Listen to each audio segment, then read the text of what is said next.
Used in a variety of courses in various disciplines, asking the right questions helps students bridge the gap between simply memorizing or blindly accepting information, and the greater challenge of critical analysis and synthesis. Specifically, this concise text teaches students to think critically by exploring the components of arguments, issues, conclusions, reasons, evidence, assumptions, language, and on how to spot fallacies and manipulations and obstacles to critical thinking in both written and visual communication. It teaches them to respond to alternative points of view and develop a solid foundation for making personal choices about what to accept and what to reject.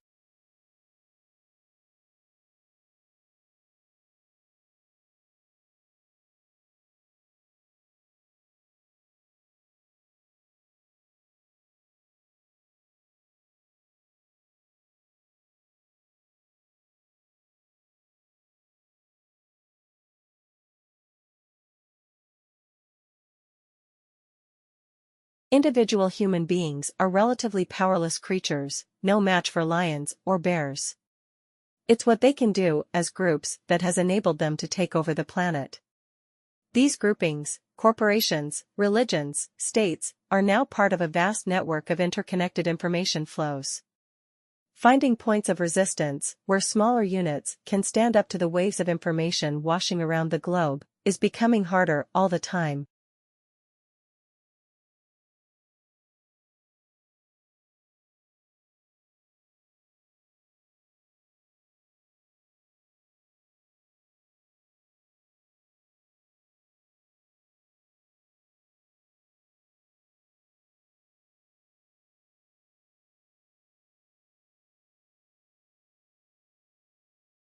First, the scientific community that studies climate change is quietly panic-stricken, because things are moving much faster than they expected.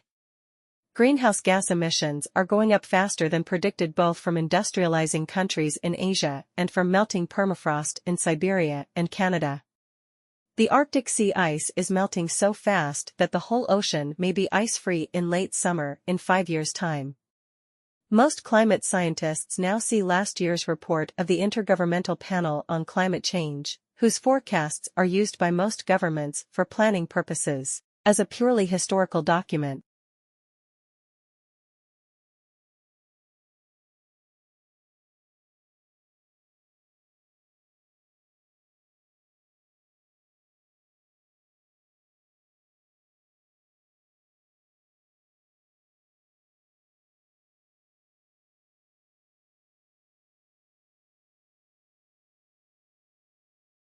The biggest early impact of global warming will be on the food supply, both locally and globally.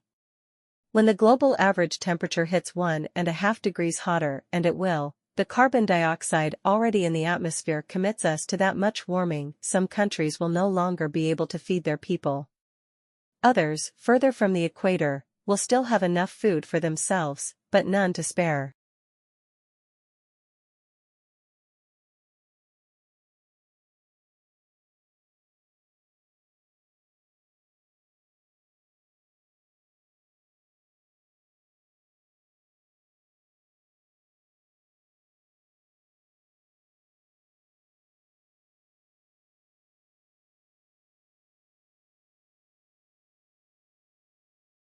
Whether salamander, frog, or toad, amphibians are some of the most diverse and far-flung animals on the planet.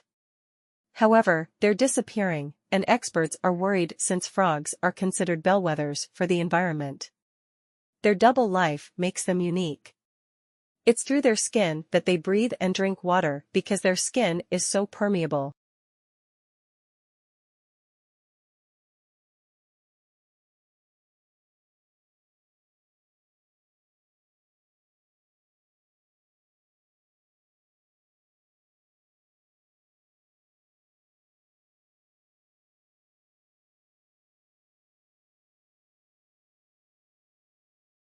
Thanks to their ability to hijack our most primal desires for connection, distraction, and validation, smartphones have become some of the best-selling devices of all time.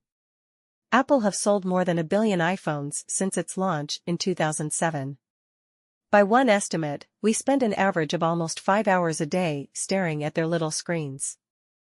The real figure is probably higher. A team of British psychologists found that people tend to underestimate the time spent on their phones by about half, whole hours just evaporating in the fog.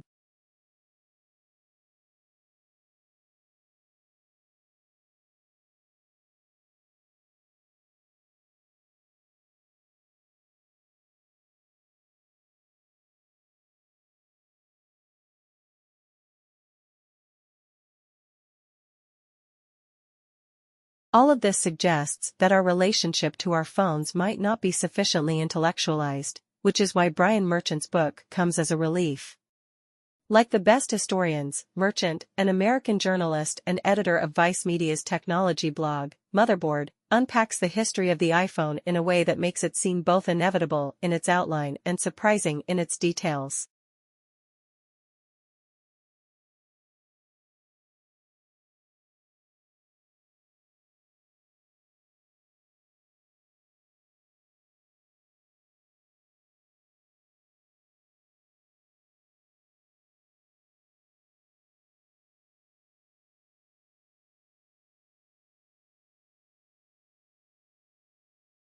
As digitalization and smart automation progress, many will see their jobs altered.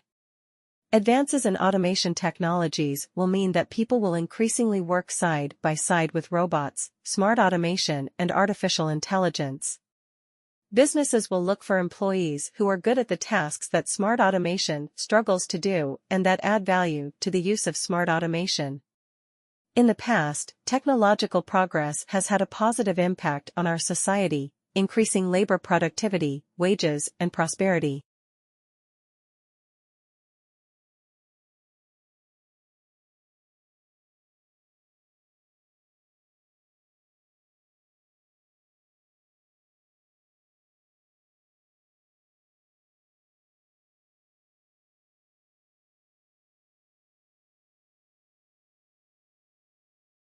Right now, a new technological wave of digitalization and smart automation, combinations of artificial intelligence, robotics, and other technologies, is fundamentally transforming the way we work, at an unprecedented pace. For example, data analytics, the Internet of Things, and drones are already used in many industries to make production processes better, faster, and cheaper. We already see shifts in the structure of employment, in industries, tasks, educational levels, and skills.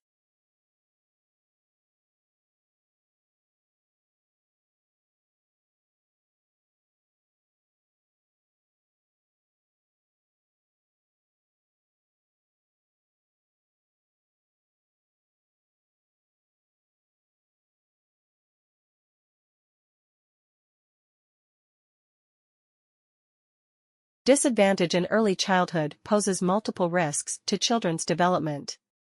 Factors such as low socioeconomic status, long-term unemployment of parents, and social isolation may have lasting impacts on a child's chance of reaching their full potential. Whilst not eliminating disadvantage, preschool education can help to lessen the effects of these risk factors and can provide children with a better start to school. However, some of these factors may also be barriers to preschool attendance for groups that would benefit most from preschool education. In Australia, the early years of children's education is the responsibility of many government and non-government agencies, and it occurs in a range of settings.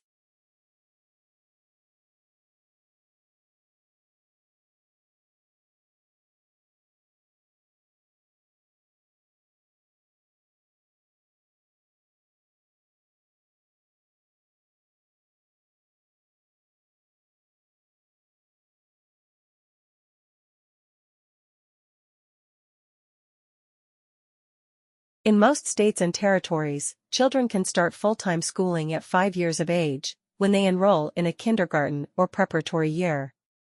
In 2001, just over half of 5-year-olds, 57%, were at school with about a third, 34%, attending preschool. While in some states and territories children can commence preschool before they turn 4, participation rates for 3-year-olds are much lower than 4-year-olds, 24% compared with 56% for 4-year-olds in 2001. The preschool participation rate of 4-year-olds in 2001, 56%, was similar to the rate in 1991, 58%.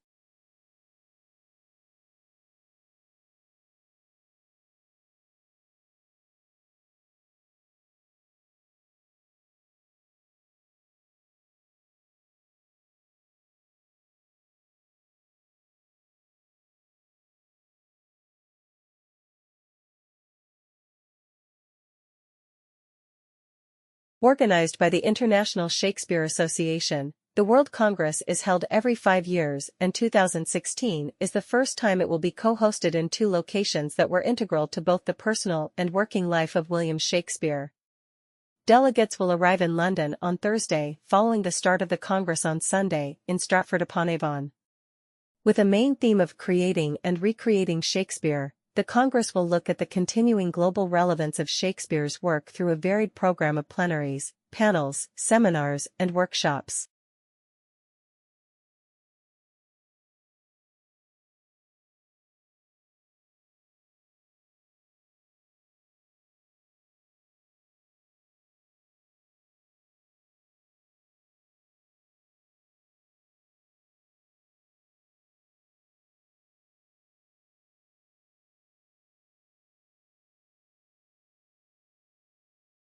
A superintelligence is any intellect that vastly outperforms the best human brains in practically every field, including scientific creativity, general wisdom, and social skills. This definition leaves open how the superintelligence is implemented. It could be in a digital computer, an ensemble of networked computers, cultured cortical tissue, or something else. On this definition, Deep Blue is not a superintelligence, since it is only smart within one narrow domain, chess, and even there it is not vastly superior to the best humans.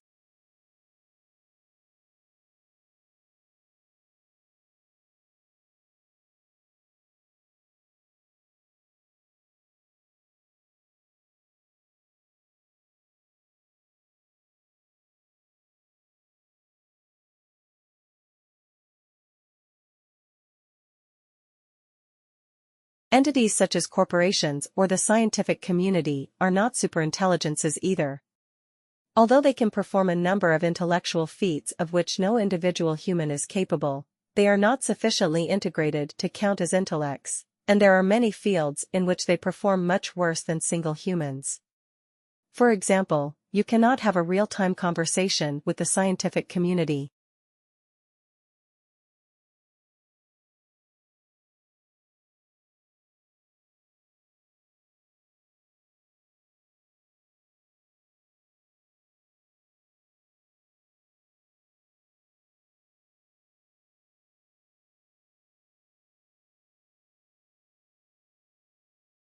In this role, due to their working heritage, border collies are very demanding, playful, and energetic.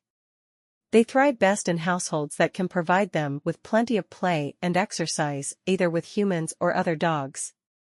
Due to their demanding personalities and need for mental stimulation and exercise, many border collies develop problematic behaviors in households that are not able to provide for their needs.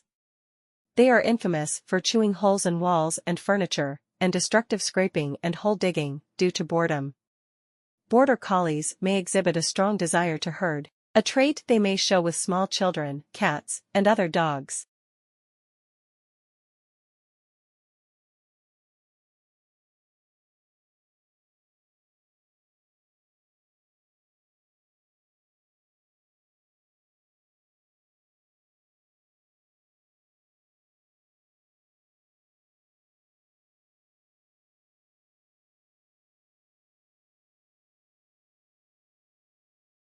The breed's herding trait has been deliberately encouraged, as it was in the dogs from which the border collie was developed, by selective breeding for many generations. However, being eminently trainable, they can live amicably with other pets if given proper socialization training.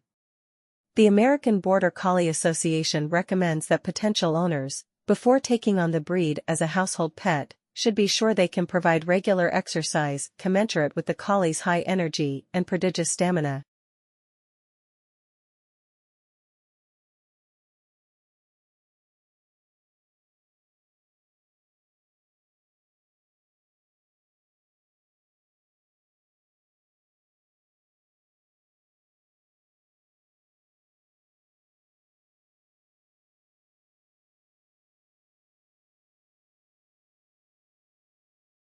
An international team of scientists is set to go to Arctic to investigate the Greenland shark longevity mystery. The shark is known to be the longest living vertebrate animal on the planet Earth. One of the members is Dr. Holly Shields, a physiologist and senior lecturer in the Faculty of Life Sciences at the University of Manchester. She will be the only British scientist in the team to study Greenland shark, which is believed to be the vertebrate animals and mammals with the longest living.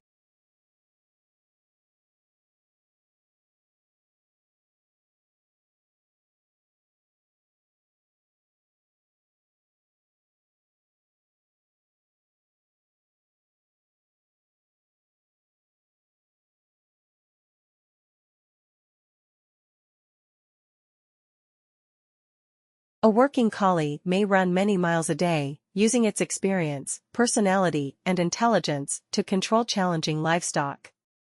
These dogs will become distressed and frustrated if left in isolation, ignored or inactive. Like many working breeds, border collies can be motion sensitive and may chase moving vehicles and bicycles, but this behavior can be modified by training. Some of the more difficult behaviors require patience.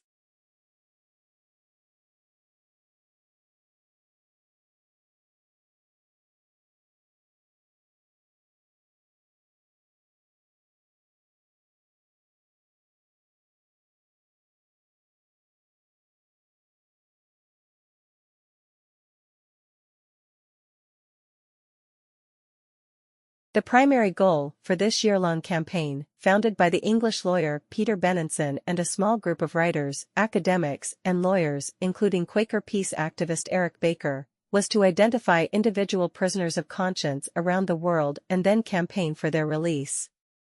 In early 1962, the campaign had received enough public support to become a permanent organization and was renamed Amnesty International.